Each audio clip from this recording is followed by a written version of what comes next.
Hi, welcome product community to yet another live stream from Product People. Good morning, good afternoon, or good evening to all of you joining from all over the world. Thank you so much for spending time with us today to learn something new and get back something from Product People. So before we dive in, this is a quick reminder to say we are live on Facebook, Twitch, and LinkedIn. So feel free to move to any platform that you are most comfortable in. If you have a place to be, you're busy, feel free to also recheck our YouTube because we will be recording these sessions and also posting it there. So you could check through this session at a later time or date. And if you want to check through a previous session, you can also head over to YouTube and go through earlier live streams that we have done. I want to take a moment to thank any new listeners and joinees who are here with us. Thank you so much for spending time with us and to take home something at the end of this session. That being said, for all of you who are live, we do have slido.com. Since we don't see you, slido.com is the way that we can communicate with each other. So for the icebreaker pool that we have, we'll be using Slido, and we also have a Q&A at the end. So you can post any questions to us that we'll then read through to the presenter using Slido. So you have two ways that you can do it. Either you can scan the QR code on the left and directly go to Slido, or you can go to slido.com and type in the code 17964076. To repeat, go to slido.com and type in the code 17964076, or you could directly scan the QR code on your left. So that being said, let's dive in. We have a super interesting topic today, which is how to be productive and energized by our very own full-time product manager, Lucile. We really loved this session when Lucile presented this to us. It was so amazing, and now we are going to give you a snapshot into what Lucile has for tips and tricks. So I've been blubbering so far. I'm Angelina. You can call me Angie for short. A little bit about myself. I've been a business and systems analyst for over 5 years now. Before moving into product management with product people, I have experience across various different industries like music and sustainability, femtech, and mobility spaces as well. And a little bit about what Product People does. We provide interim product management and product ops and transformation acceleration services through our in-house product managers. We also host free events and talks for one of Europe's largest PM communities with over 60,000 members. So before I hand over to Lucile, we want to get to know you. Since we don't see the audience, this is just a way that we can gauge who is here with us and kind of understand a little bit about you. So feel free to go to slider.com, type in the code 17964076, or you can directly scan the QR code on your right. The question that we have for you today is, when you think about productivity, what do you think about first? A, fitting more into your day. B, getting through tasks faster. C, optimizing your systems and tools. And D, having enough energy to sustain it all. So, for any of you who are joining in right now, we just have the icebreaker poll. Don't worry, we haven't started the talk yet. Feel free to go to slider.com and post in your answer to these questions. Lucille, for me, I feel like it's a little bit of all four options, to be honest. But then I think if I have to pick one, and the first thing I think about, it's definitely B for me, getting through tasks faster. I hate having a backlog of tasks that I need to get through within the day. So I just want to karate chop through them all, which is why I go with option B. So we have a couple of votes already. We'll just give it a minute or two for more people to send in their votes. But if not, I can read out the responses. Yeah, I think I used to be like you, Angie. I used to be getting through tasks faster, and that has changed. But definitely, that was my mindset when I started my product career. Yeah. Yeah, yeah. You know. Cool. So we have a couple of responses that have come in, and it seems like the responses are divided amongst all four options. There have been equal responses for each. So I guess we have an audience that fits all kinds of different traits. That being said, um, I'm not going to hold you off any longer, Lucile. The stage is yours. How to be productive and energized by Lucile. Thank you so much. I am going to share my screen. Okay. Thank you so much, Angie. I think the responses to the Slido are quite interesting because now I really prioritize energy, and this is what I am going to talk to you throughout this talk that I gave internally at Product People, and I'm really happy to give today as well.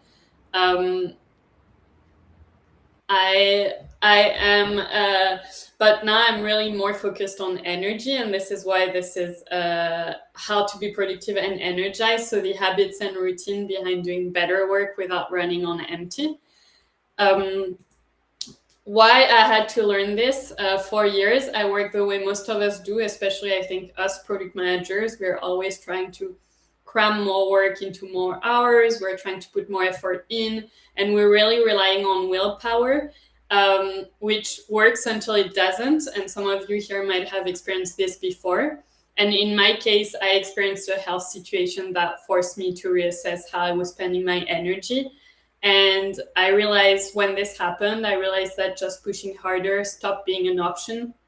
And I really had to learn how to do good work without constantly working overtime, which was my normal prior to this health scare. And why this is important for you. The one thing I tell everyone now is just don't wait for a health warning to rethink how you are spending your energy. If you feel like you are already getting drained often, if you feel like you are doing too much overtime, then right now and today is a good day as any to start reassessing how you are using your time and energy. What this talk is, I really want to preface by saying that this is not my Notion setup, templates, or automations. There are really good talks and videos on YouTube out there about this already. It's not a whole system that you have to adopt to benefit from it. You'll see you can adopt very small steps and take them one at a time. And it's not how to squeeze more output out of a day. So if this was one of the answers, I think you'll be surprised by this talk. This is really about the habits and routines that keep me working well, the mindset that stops small things from draining me, and things you can actually try today or tomorrow on your own. What I recommend as you go through the talk is that you think through some of those elements you would like to try and just pick one and then ignore the rest. And see once you start doing it, how it improves your life. So the reframe I have, I think a lot of people think that productivity is always about doing more. In my case, I think it's not only about, time, and it's not only about doing more and adding on more hours to your workday, but it's really also about energy. I like to think that productivity is actually doing more of what matters in a smaller amount of time. And so the usual question is, how do I fit more into my day? And I think a better question is, how do I have enough energy for what actually matters during my day? And yeah, you can't add more hours to the day. If some of you have figured out how to do it, I want to know. But otherwise, I think all of us work with 24 hours in the day and less for our working hours. But you can definitely change how you approach those hours. So today I'm going to go over 6 habits. None of them require a tool. All of them are pretty simple, and that was the point. The first one I'm going to talk about is doing less but doing it better. Then how to treat energy as a budget. how to make rest a part of your work. I also want to reframe that the mental load isn't only about the number of tasks you have to do. And then a couple of points that I think are really important and we often forget is having a life bigger than just work, and then how to focus on certain needs like contribution, connection, and growth. And I'm gonna dive right into this and tell you more about it. So do less, but doing better. So like I said, productivity is not doing more things. It's getting more done in less time and doing more of what matters. One system I use here and that I really like is called Eat the Frog. So it's this methodology, this actually productivity methodology that says that you start your day with the most important tasks that you have in your priorities for the day, or the most complex task, one or the other.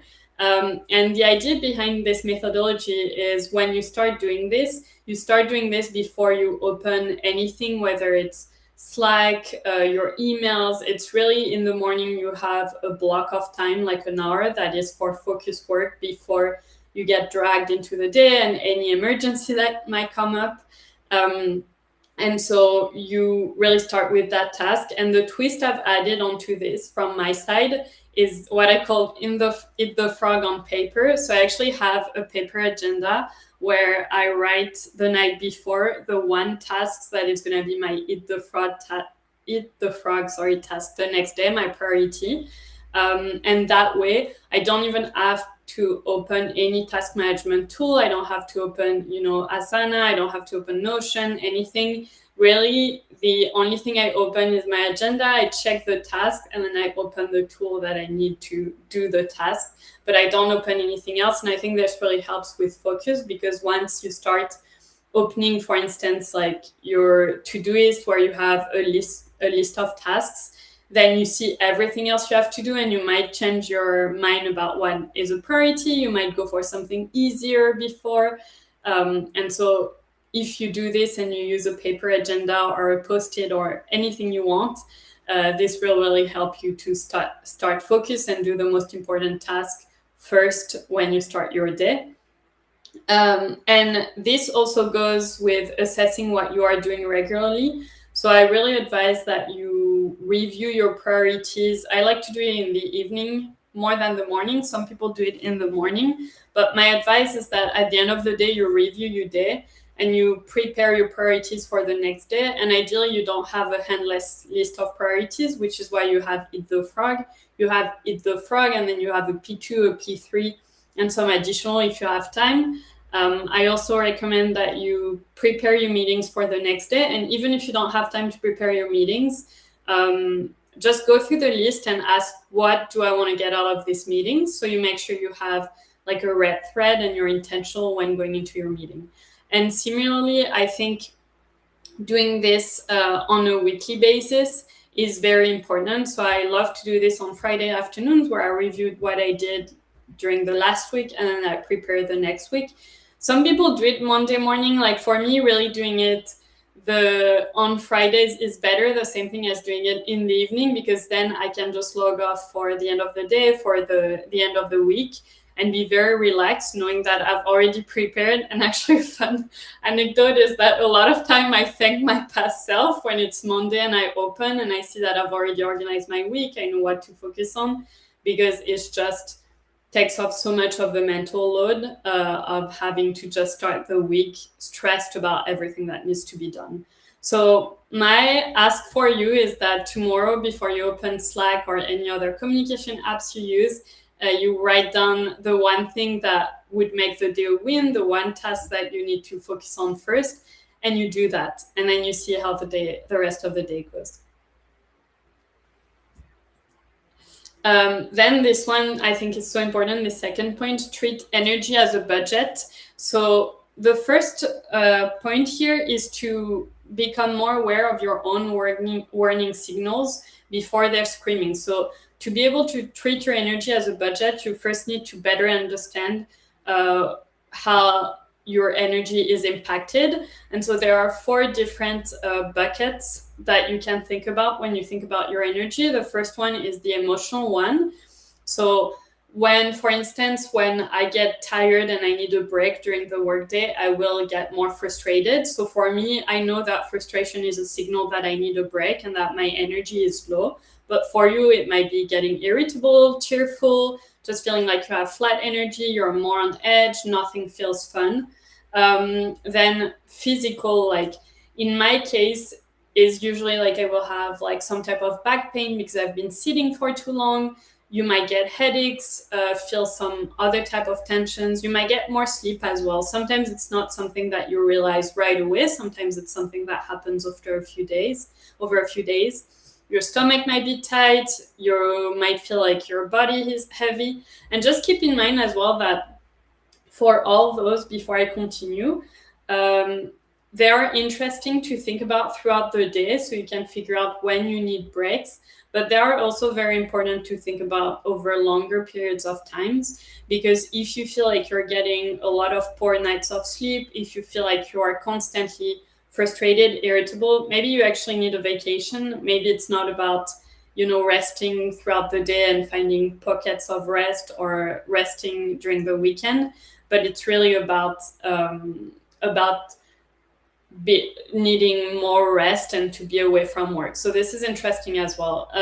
In my case, I know, for instance, that every 2 months I like to have a 1 week vacation, because that's usually when some of those signs start popping up over multiple days. And then one of these is mental. So mental is different from emotional. Emotional is really about feeling an emotion. Mental is about the thoughts that are going to be on repeat. So usually you will have thoughts on loop.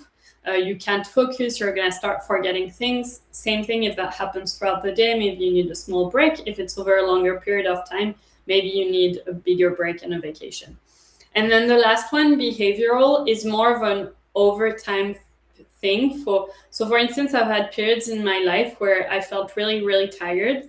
And what I did is I would stop going out and I would stop seeing friends. And so this is what I mean when I say behavioral. It's you have some habits, you like to go to the movies, you like to see friends often, and you stop doing it slowly and you replace it with, in my case, binge watching series.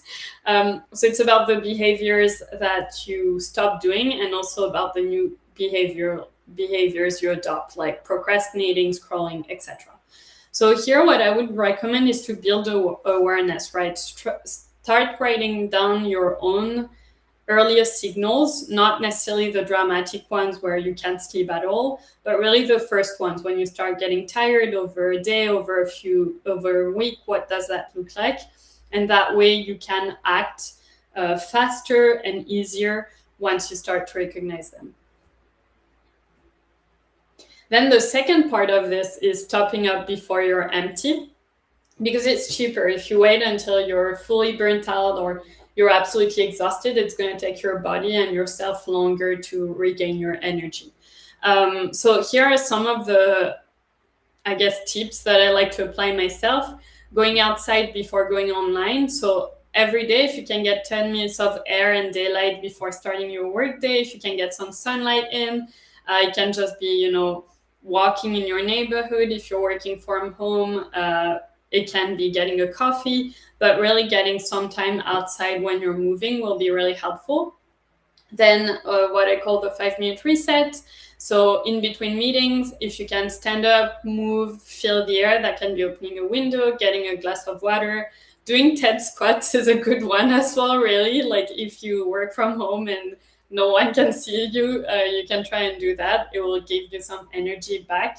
And here what we want to avoid is just taking our phone. I think a lot of us, me included, between two meetings might be like, I'm going to check Instagram or messages or something. But you'll see that if you really take those 5 minutes without your phone, you will feel way better for your next meetings.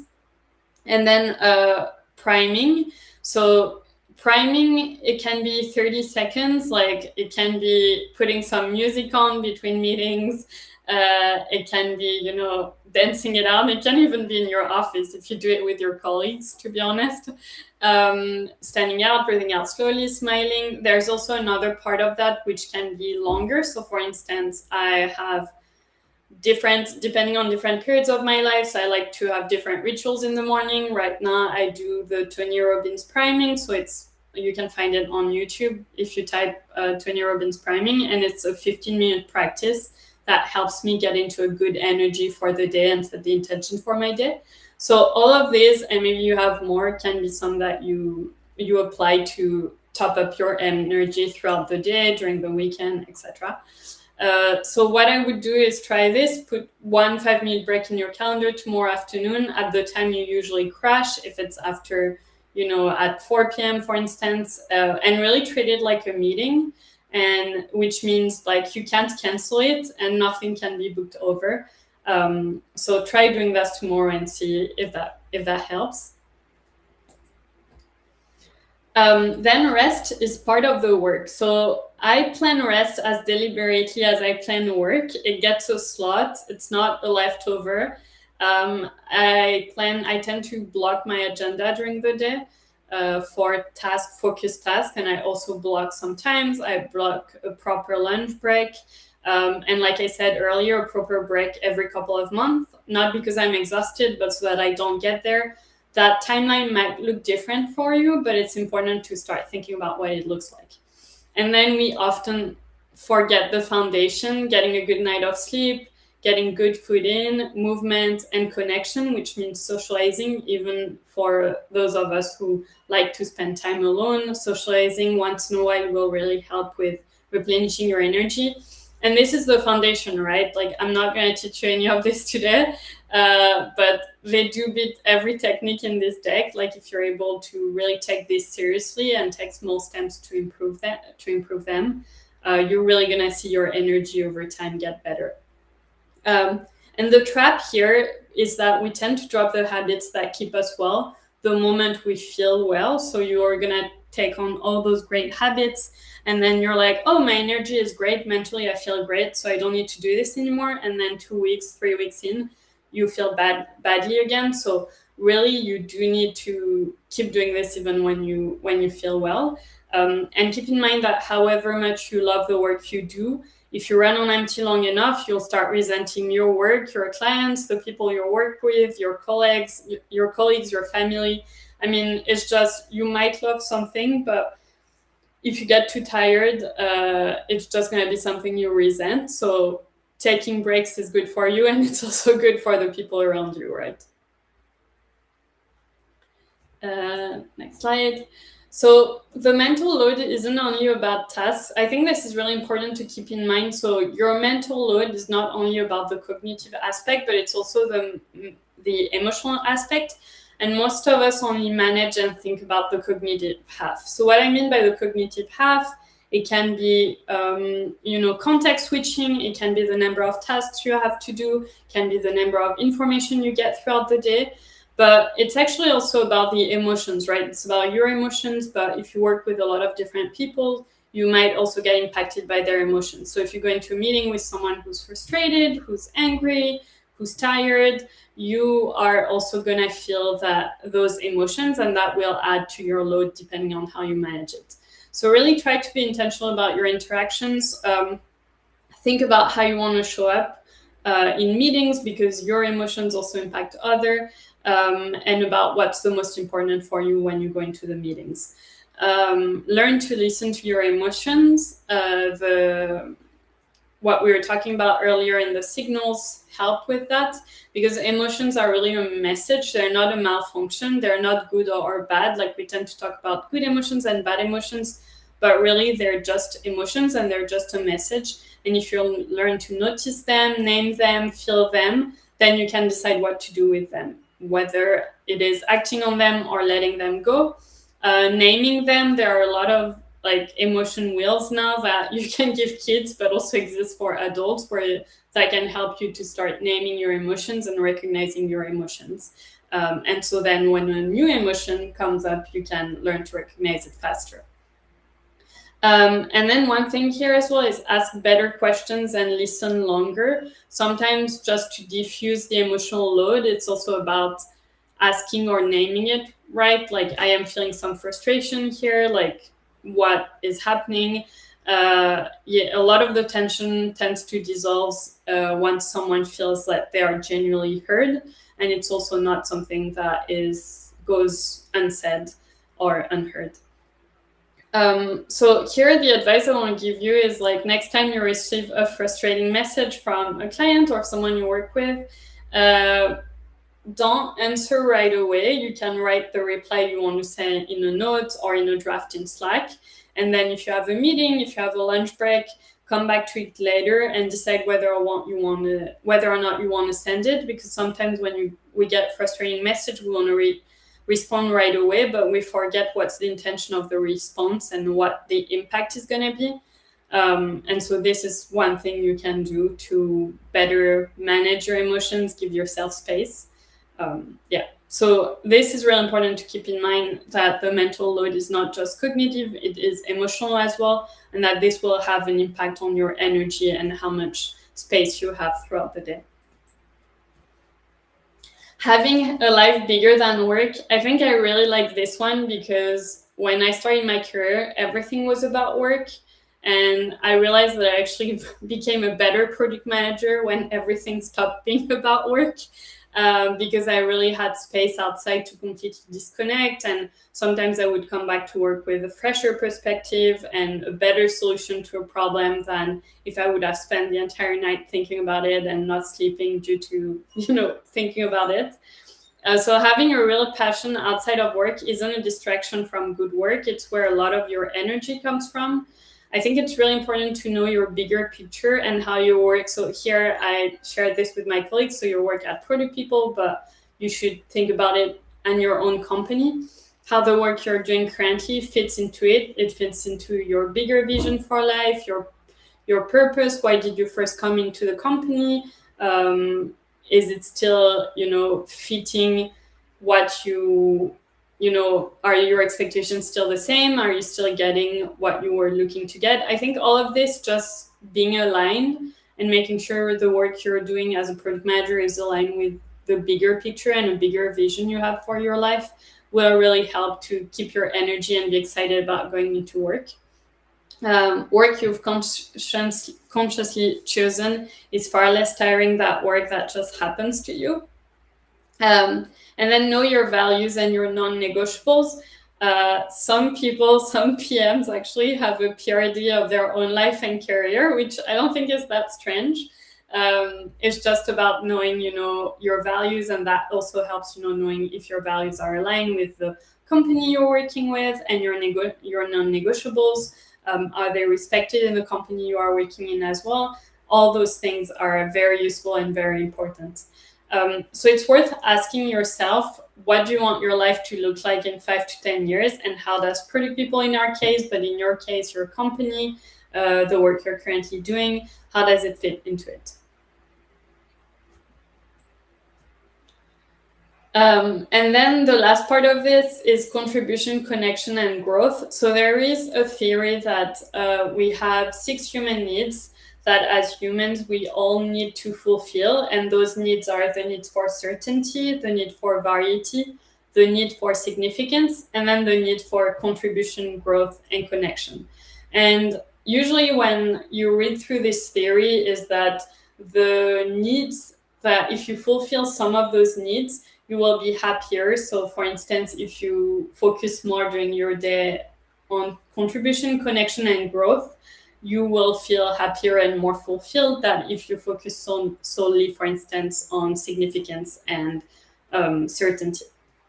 And so here I put 3 questions to fulfill those 3 human needs. They take a minute and they can change your day. Like, that can be something that you ask yourself in the morning, in the evening. So for instance, contribution, what can I bring my clients, my colleagues, and the people I love today? Growth, what can I learn today that makes me 1% better?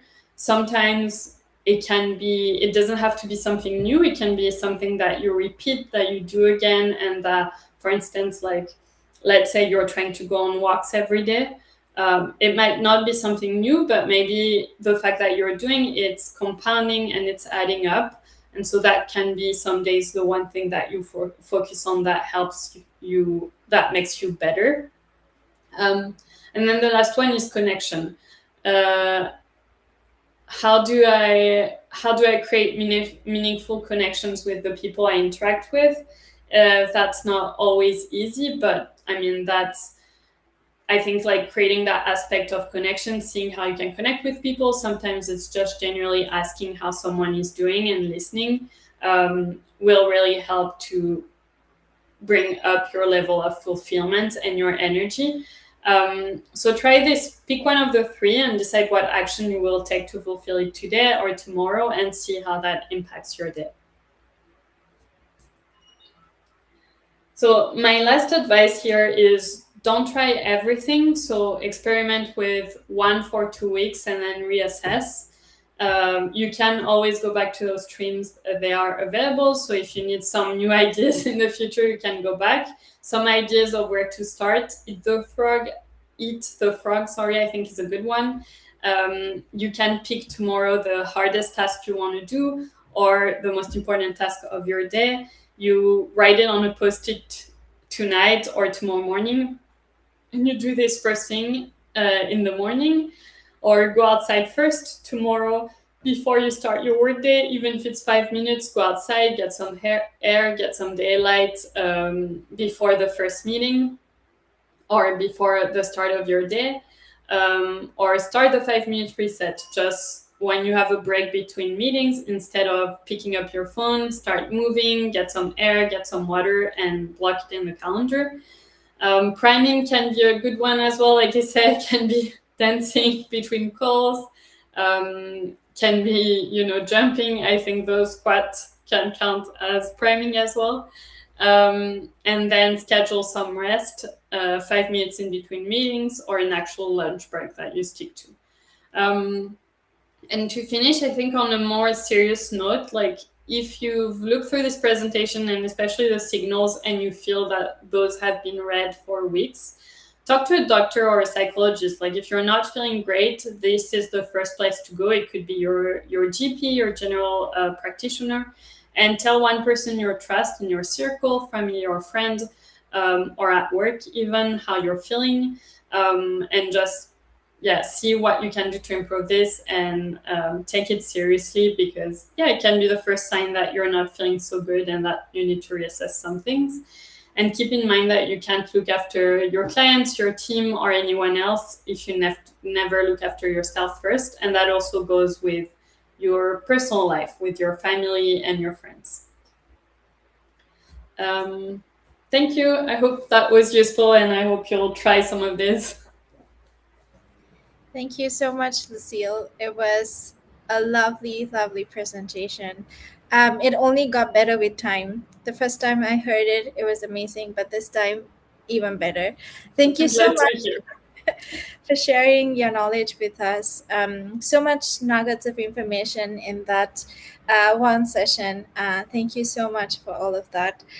And for everybody who is still with us, it's going to be one of the most awaited times during this session, the Q&A. Thank you so much for being with us throughout this presentation and talk, and for being live with us. If you had any questions that you want to ask from Lucile directly, please go on slido.com and type in the code 17964076, or you can also scan in the QR that you have on the left and post us the questions that you have. I'd be happy to present those to Lucile to get you the answers that you need. That being said, I'm going to buy you a bit of time to type those questions that you want to send our way, and go into a bit about who Product People is and what kind of use cases and services we provide. So we cover interim and fractional support. We do permanent position covers. While you're hiring, parental leave covers. We can also do work around important and urgent initiatives, which include discovery and delivery work, which can be impactful for like 3 to 6 months or even 3 to 12-month engagements. We also do coaching, advisory, and consultancy services. So, coaching your team, personal development plans, improving performance cycles. We can also create or optimize your processes and programs, whether it's from a 0 to 1, hypergrowth, or at scale. We are also product discovery experts. We can help you discover the next big thing, use cases, the jobs to be done, business model, research and validation. We can run a low or no code pilot and MVP, discover, ideate, and align the teams around the different topics. So this is a snapshot view of all the B2C clients that we have worked with. This is not an exhaustive list. This is just a snapshot. So we have worked with clients all the way from Eventime, DeepL, Ecosia, Omio, Localize, Cognigy, JetBrains even. And we have supported 690 plus teams, all the way from startups to scale ups, and publicly listed companies. We also have 40 product leaders and product managers who are all in house employees. We have 59% of women in the team, and 60% of the makeup in leadership is also women.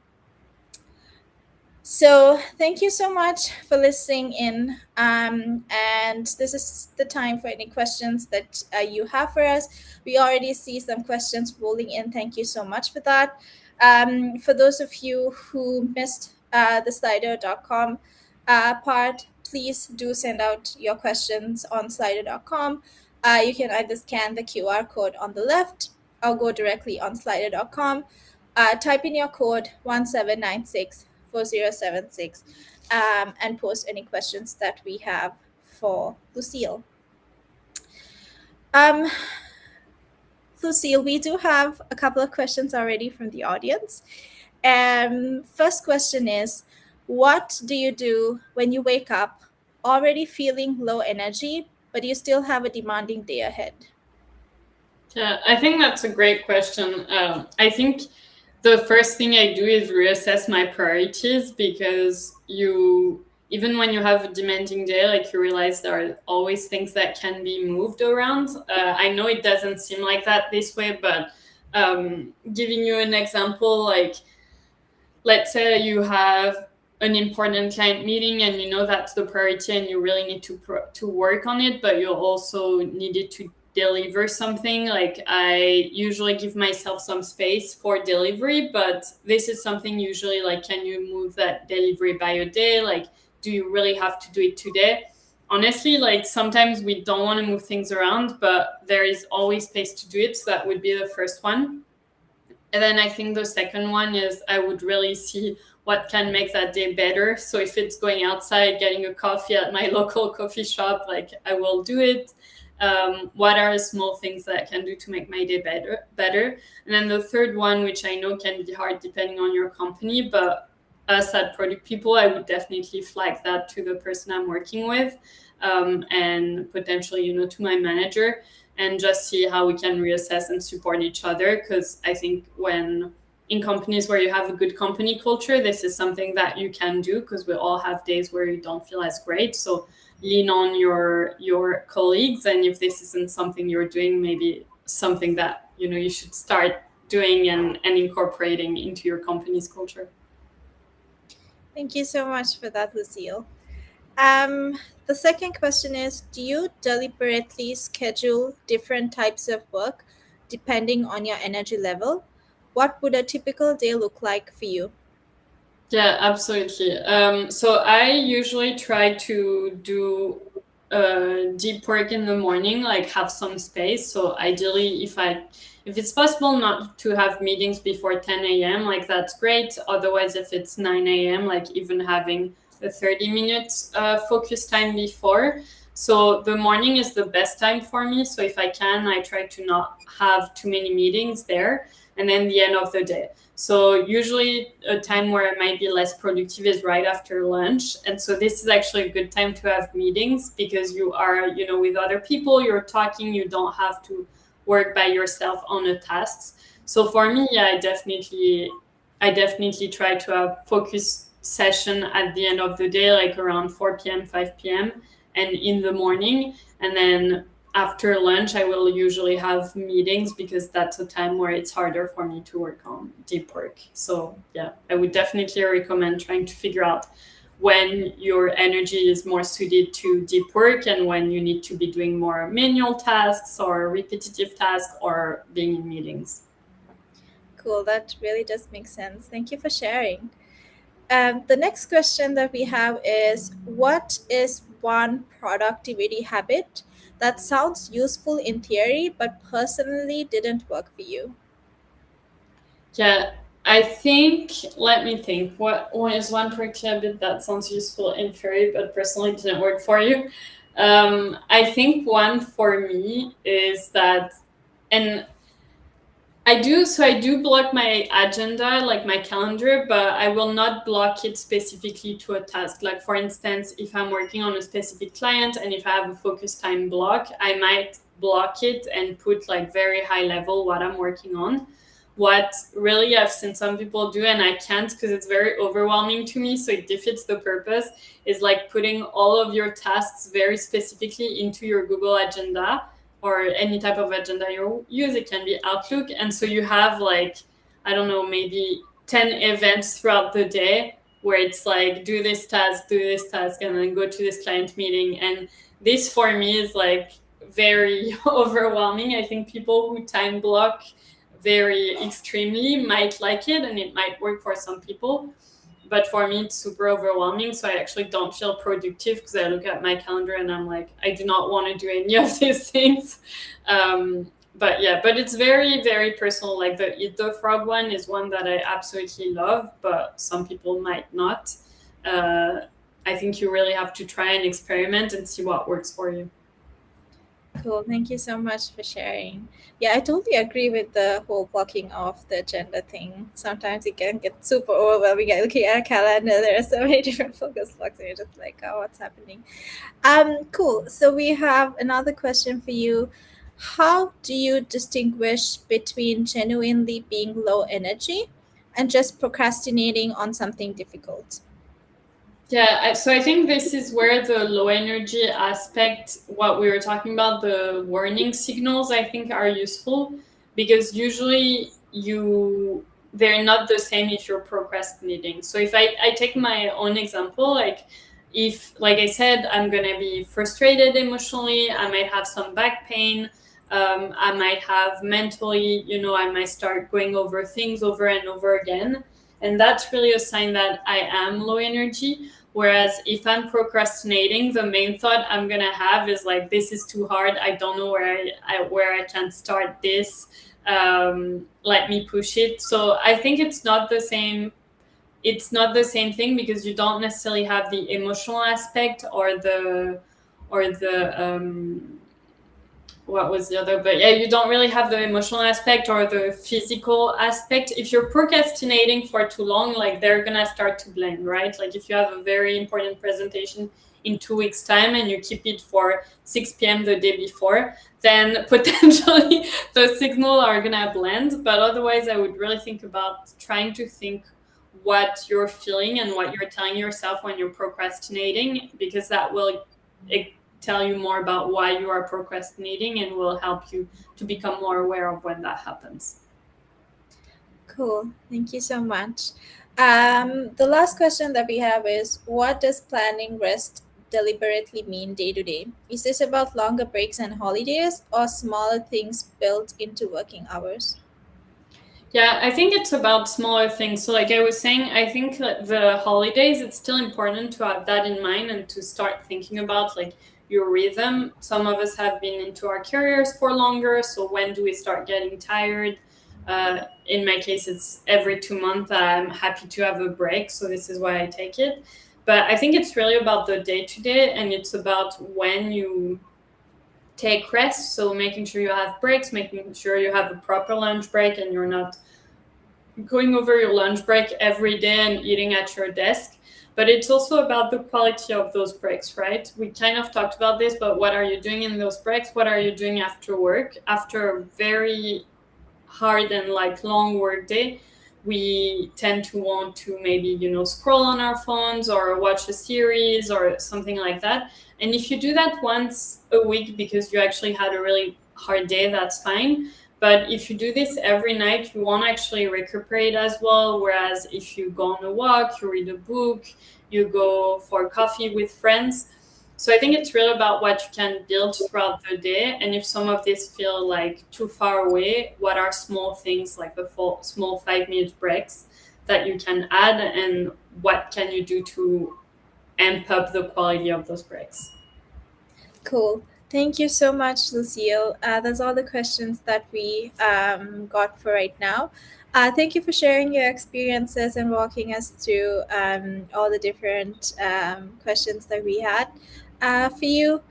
That being said, for all of you who are listening in, Product People is hiring. Please feel free to scan the QR code on your left and go to our jobs board.